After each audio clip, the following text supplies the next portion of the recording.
But they clearly didn't think there was enough in it to get him to do that. But that's why they've got it wrong. By the way, excuse me, we're all sitting here saying it's a penalty. There was a guy got sent off the field the other day for standing on somebody's toe. What's that?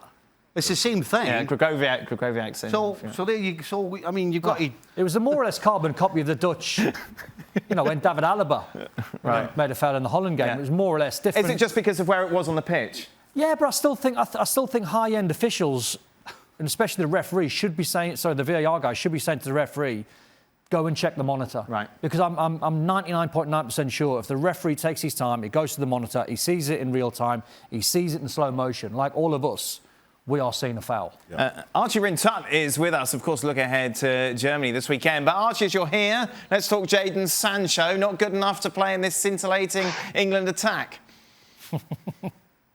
Dan, how? I just don't get it. Like, he is one of the best players in world football. Like, when it comes to playing against deep-lying defences, Jadon Sancho's street footballerness is like a key weapon for any side which is thinking big.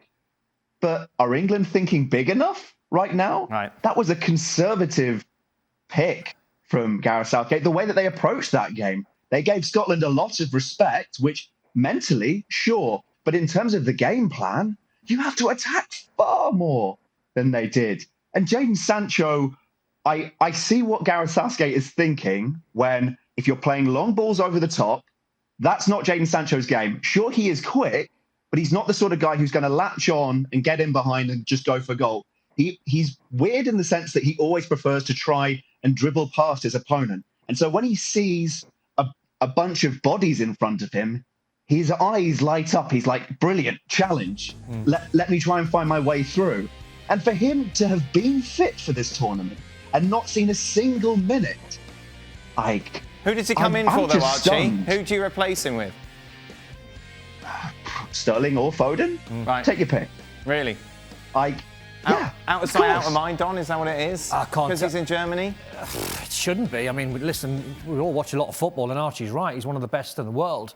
His form's incredible, his numbers are incredible, but even if you take that away and you strip back the game and you go, what type of game was tailor-made for Jadon Sancho tonight? It was the last 20 minutes when Scotland got to a point in the game where we're watching it and going, right, Scotland will settle for a 0-0 now. We've got three centre-backs, we've got two wing-backs, we'll make a five, we've got holding midfield players that'll settle for a point, because that's just the dynamics of the game. Footballers, when they get to a point in the game where they don't want to lose it, normally they look at the clock and see 20 minutes left on the clock. So you think Jadon Sancho, as Archie's 100% correctly said, his eyes light up when he's got 1v1 defenders to take on. That's his skill. He's not going to be a guy that can play as a wing-back and just get up and down and use his straight line running. He's a guy that you get the ball at his feet, he's got an abundance of tricks. And it's bizarre how he's not seen a minute. Would you have put him on ahead of Grealish? I wouldn't, but I would have took Raheem Sterling off, and I think you might agree with that. Why would you have Grealish ahead of Sancho, given everything you just said? No, I would have took Raheem Sterling off. But you said you would have had Grealish on ahead of Sancho. No, I think the game at that point, when he came on, I think Jack Grealish came on for about half an hour. I think to see what you can get out of Jack Grealish, who's a ball carrier, who will demand the ball. So he lifts the crowds a little bit, because when you're going through a bad phase in the game and you're not having too much possession, or it's 50-50, Grealish will always be the player that'll go, give me the ball at my feet. Surely I will demand the ball at my feet. But then you go past 30 and you get to sort of 20 and 15 left, you go, has to be Sancho. Right. Surely the argument is why them two of them not come on. That's what I'm saying. Yeah. Absolutely, 100%. Yeah. Listen, from a coach's point of view, you're looking at 4 points. The first thing in your brain is we need to make sure we get out of the group. We're sitting going, why don't they open up and play more attacking and take either Rice off or Phillips off?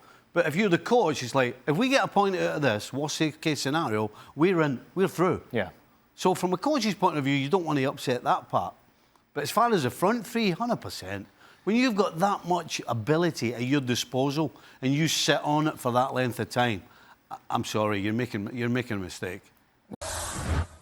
Thanks so much for watching ESPN on YouTube. And for more sports highlights and analysis, be sure to download the ESPN app. And for premium content and live streaming, subscribe to ESPN Plus.